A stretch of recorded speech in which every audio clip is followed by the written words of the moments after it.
I turned to my guest, who has been listening to me open this hour, and I want to stop talking as if he's not here, because I'm a huge fan. Thrilled to have here the star of Bosch Legacy, that is available on Amazon Freevee. 4 new episodes left. 2 new episodes are going to drop tomorrow. The final 2 episodes of Bosch Legacy Season 1 is going to drop on Friday. The man himself, Titus Welliver, here on the Rich Eisen Show. How you doing, man? I'm great. It's great to be here. Thank you for having me. Good to see you here. Good to see you in person. In the flesh. Not zooming, not on the phone. We're not zooming, we're not on the phone. We're here. Although it does look like, with your beard, that you have been hidden away somewhere. Some spider hole somewhere. I'm always hidden.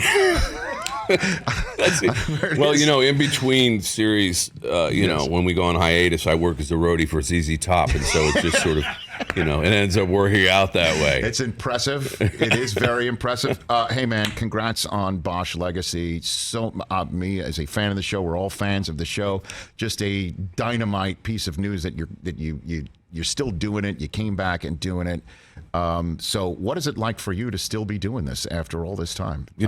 Harry Bosch is a character.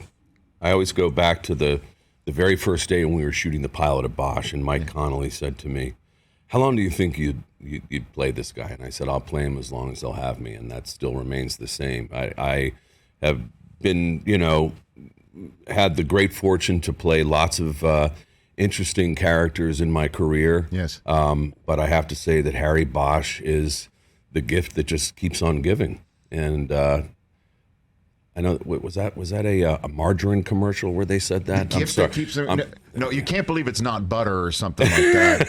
You can't believe it's not Bosch. You can't believe it's not Bosch. Exactly. So it's just it's really more of a continuation than a spin-off. The character has his own kind of form of evolution.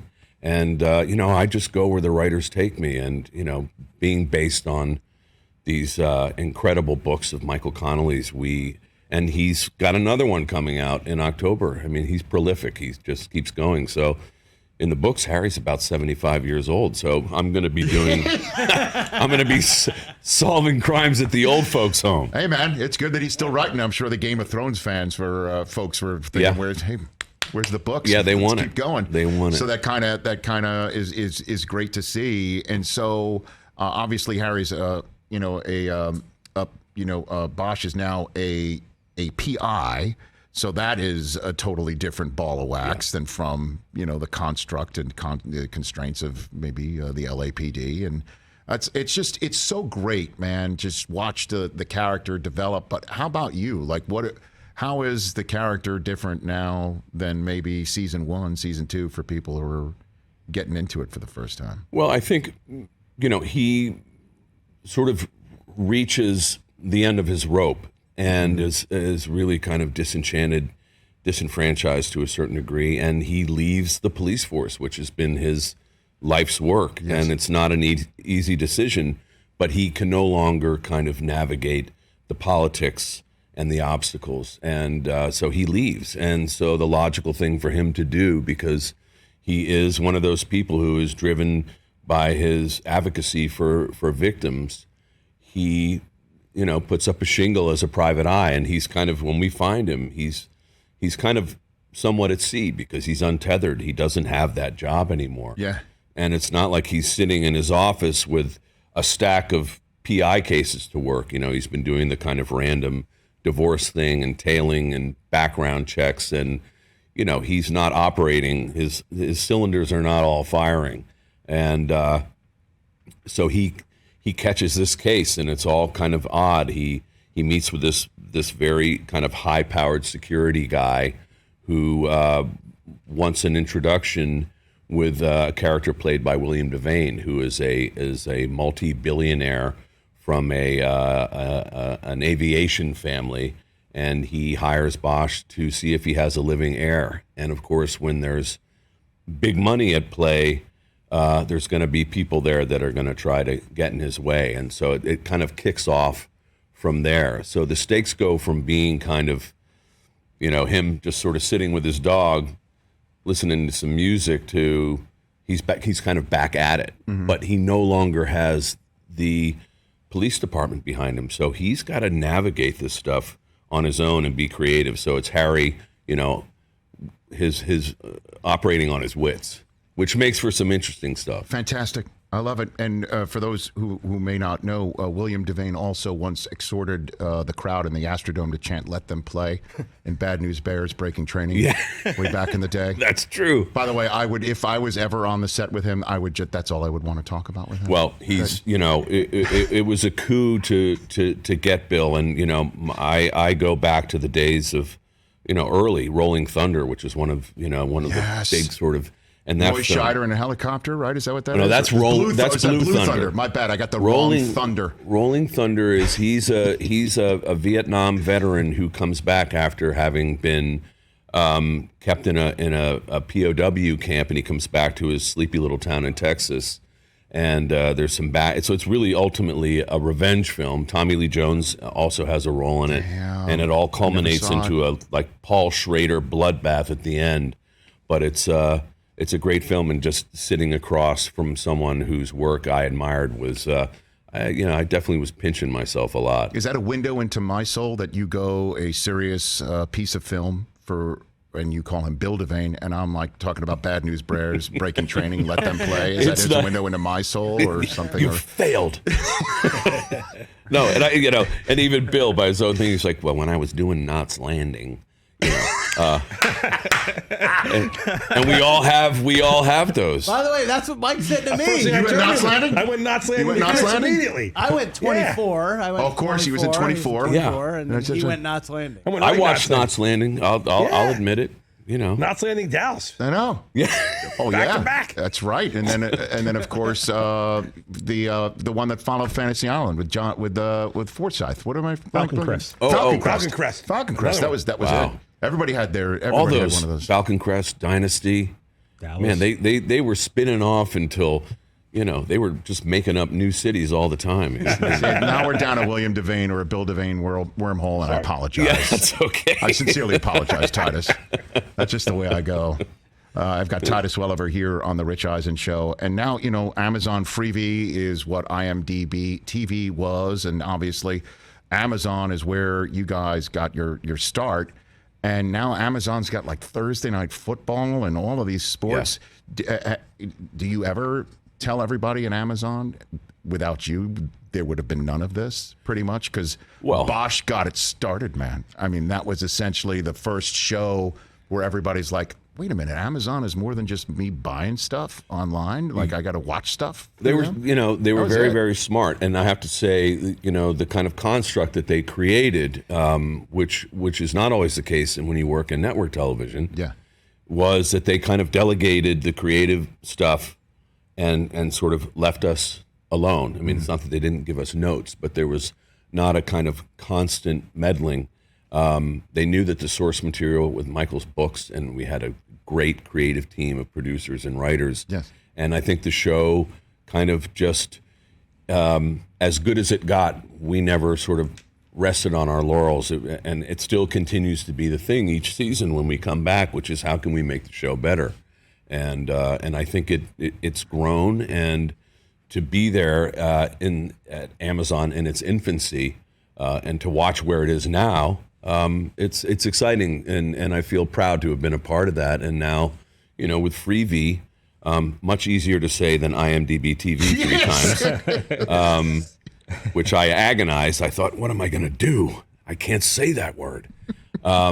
It's exciting because it's, like I said, it's a continuation, but Freevee is a new thing, and it's 2.0, and we're it's wonderful for us. We're really excited. You keep planting flags for Bezos. When are you going into space? When are you going to do that? You know what? When are you going to go up on if that? I send him one more email asking for an invitation, keeps getting bounced back. Yeah, it does get bounced odd. back. It does get back, and it's his personal email. It is very odd, and I'm taking it personal. What do you get the most when people run into you, Titus, about from any of your movies, TV shows, other than Bosch? Let's take that out. I imagine you must get that quite a bit. But it depends on the airport and the level of inebriation of the person who's encountering me. Okay. Okay. Let's start with the airport then.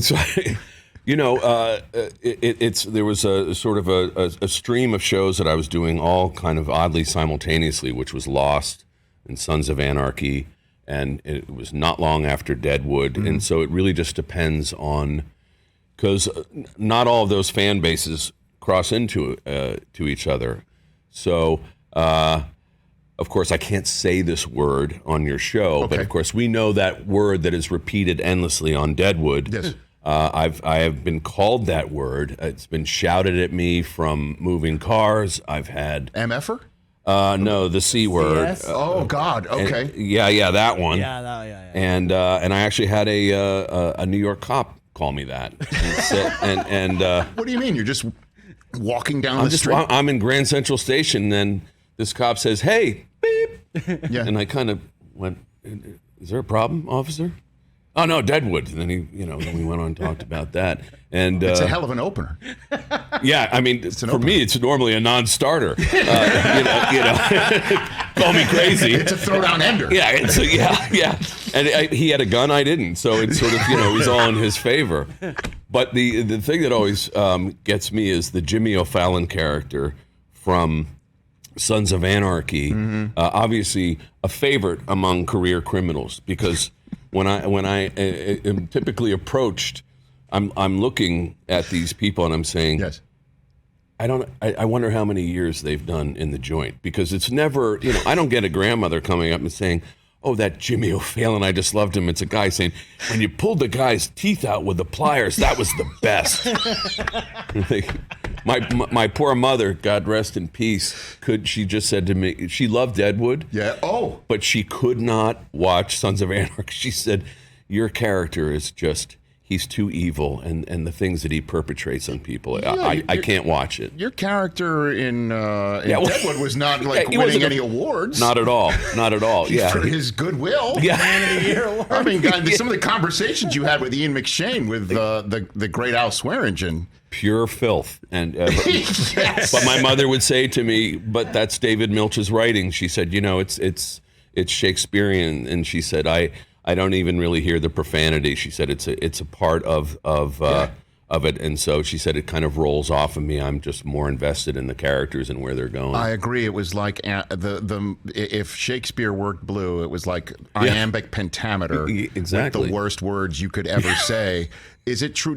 Is it true that Milch would give you lines literally the day you had to shoot it? That you were getting lines and scripts and pages like the day. Sometimes on the set, I'd be in a scene with Ian and the other guys in the Gem Saloon, and we'd rehearse it, and David would stop and say, "No, you know what? Actually, what I want you to say is say X, and instead of that, forget that." Or he might even rewrite the entire thing on the fly there, which was interesting to watch the panic in the script supervisor's face because she's saying, "What did he say?" And she's trying to write it down. And you just... How do you spell that?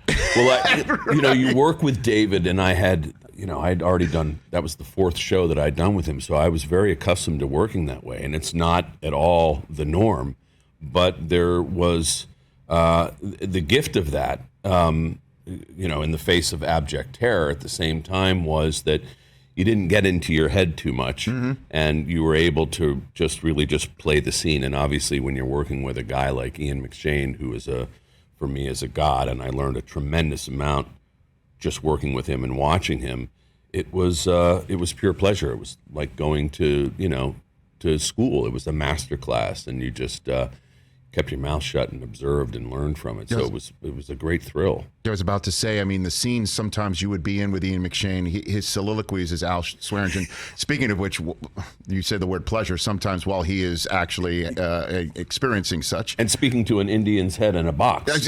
I mean, unbelievable. Were you still there, even though technically you were off camera, just watching that go down? Titus? Oh, yeah. I mean, I would look, there were days where I would have a scene and then I would have 3 or 4 scenes off in the day, but I would just go to the set to watch Ian work. And there are just some actors that you want to do that. When I did the first film with Ben Affleck, Gone Baby Gone. Yes. And I would go, I have one silent bit in a scene with Morgan Freeman, but I would go and watch Morgan work. And a funny little anecdote of that. One day I was there and Morgan was doing the scene, And Ben would go, cut, print that. Let's go again. And Morgan's worked with Clint Eastwood, and Clint's like a 1 or 2 take guy, and you go. And so it gets to like the 4th take, and Ben says, "Okay, yeah, cut, print. Let's go again." And Morgan just says, "And why are we going again? Was there a light stand in my shot? Because if there wasn't, I think we need to move on." And I looked at Ben and I went, "Move on." Gone, baby, gone. Yeah, that was it. Move on, gone, baby, gone. But what a privilege. I mean, I got to watch Morgan Freeman, for free. For free. Yeah. Well, I have here right on my side where we've had this hat. My wife used to work for HBO on Real Sports, so she got this Deadwood hat, and we would watch Deadwood together over and over and over and over. Well, it's a family show. Well, it's a family show. This is pre-kids. Date night show. This is pre-kids. Yeah. But it was a date night. And we've had every in-studio guest who's appeared here, who's been on Deadwood, sign it. We've had it signed by W. Earl Brown was the first to do it. You said this is a Dan Doherty hat. Well, it looks like a Dan Doherty hat. He was the first one to sign it. Garrett Dillahunt, who played 2 characters. Just saw Garrett. Kristen Bell, who had a brief arc on the program. Yeah, she died horribly, as did most people on the show. And Timothy Oliphant and Ian McShane have both signed it. Wow. Now, the reason why we're not showing what's on it is I have everybody sign it with their favorite curse word that their character said from the show. So in a commercial break, we're going to throw to break. That's a uniform word, which we know. If you look it up in the dictionary, there's a picture of Ian McShane. Okay, I do believe that has not been actually utilized here. But again, I cannot read out what has been said. Titus Welliver here on the Rich Eisen Show. Bosch legacy. Of all the things I can ask about this show and the show's history, I'm going to go here. Whose house is that, man? Yeah. I mean, what an incredible view. It's at like the Hollywood Hills, I believe, right? Yeah, it's up above Sunset Plaza on that, that crazy tributary winding roads. It's a horrible place to get to. We can only bring in sort of smaller trucks. I bet. And it's really tight. It's not a big house, but it has a spectacular view. And actually, we came to it because one of our producers, Peter Jan Brugge, had worked with Michael Mann, had done several films with him. I was about to say, it looks very Heat-like. That house is in Heat. That's Amy Brenneman's house in Heat. And so we this got entire it. time where I'm like, where have I seen it before? That's what it's from? And now people are saying that it's the same house on the Lincoln Lawyer, which it is not. It's a totally different house. But that house is a character in the show. I mean, that's Harry's perch. It's beautiful. Don't get me wrong. When you're up there, it's for my money the best view of Los Angeles that I've ever seen. And at night, it becomes really, really magical. So, despite the fact that it's laborious getting everyone in there and setting everything up, the crew, in a kind of perverse way, they enjoy being up there because you can kind of take your meals and sit up on the deck and look out, and it's beautiful. So I was again. I mean, I was saying, where does it?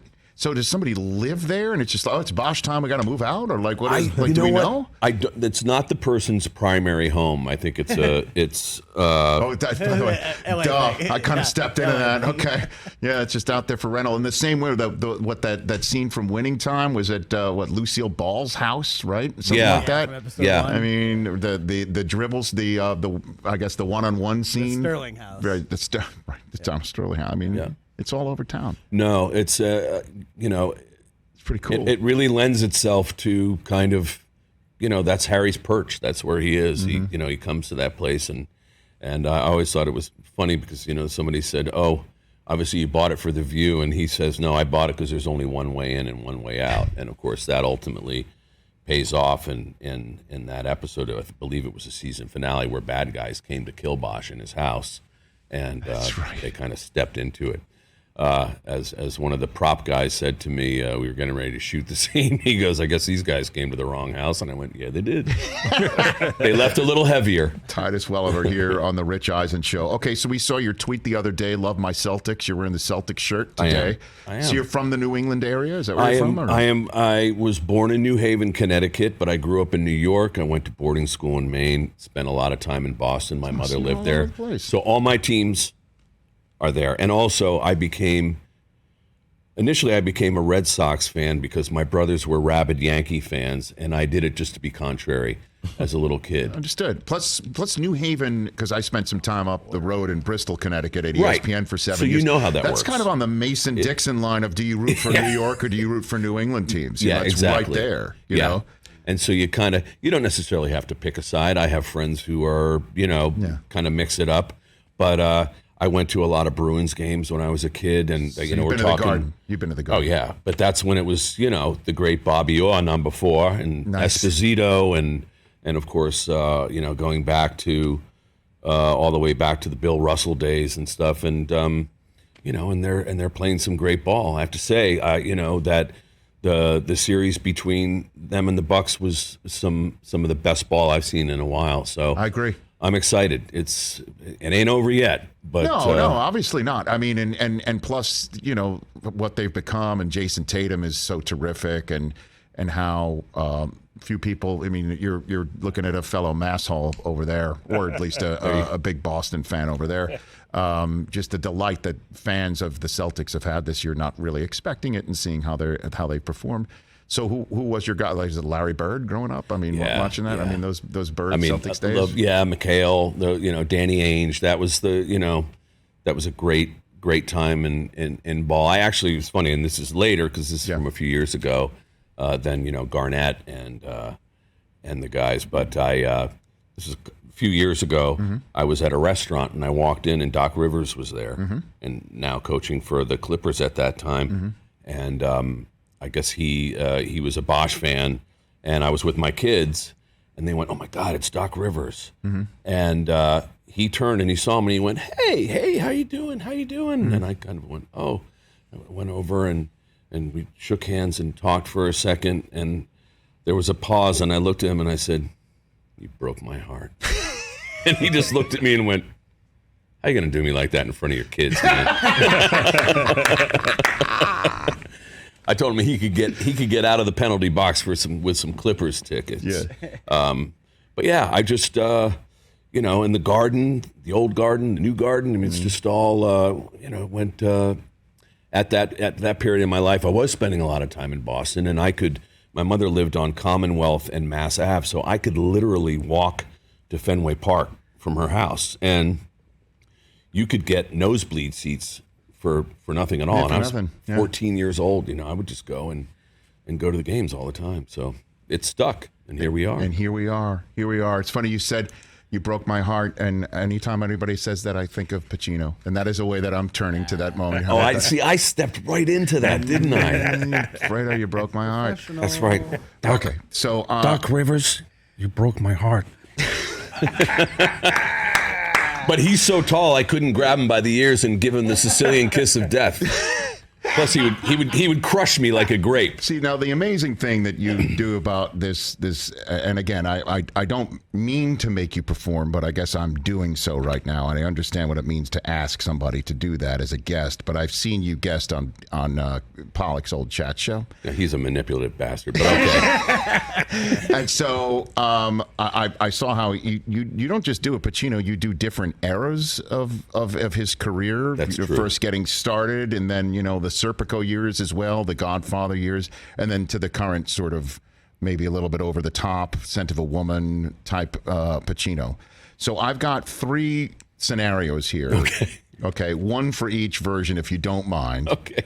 For you, Titus Welliver, to give me your young Pacino. Okay. Talking about your favorite New England delicacy. Okay. So you've grown up in the New England area. There's different types of Panic in Eagle Park. Yeah. That's it, right there. That was very early. I have to say, Rich, the thing for me is there used to be a restaurant on Boylston Street, and I was doing theater in Boston, and I would go there, and they had the freshest cherry stone clams you ever had, and a clam chowder. The clam chowder would knock your teeth out. Ladies and gentlemen, fantastic. Titus Welliver. I bet you Al Pacino has never eaten clam chowder. I don't eat that New England. I eat the Manhattan clam chowder. All right, next up is the Serpico Godfather Dog Day Afternoon. I guess would you say that sort of era? Yeah. That's the higher tones. Okay.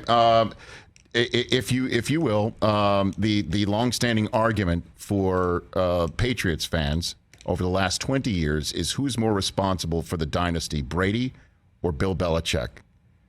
Do you have any 2 cents, Serpico era, Godfather era, Dog Day Afternoon era, Al Pacino on who's more responsible for the success of the New England Patriots, the great quarterback or the great coach? I got to tell you, Rich, the thing for me, here's the problem. Tom Brady, he's a great ball player. He's a fantastic athlete, right? And you got to love him. And Bill Belichick, right? I mean, he's sort of like he's a sphinx, He's got 2 expressions, right? That's silence and anger. And I admire that as an actor. But Tom Brady, I think, right, he's the guy, he's out there, he's doing it. But he's also got a supermodel at home. I mean, who can't do well if you're married to Giselle, right? So I think it's sort of it's a combination of the two. But, I think if I could do an impression of Giselle, I would give her all the credit.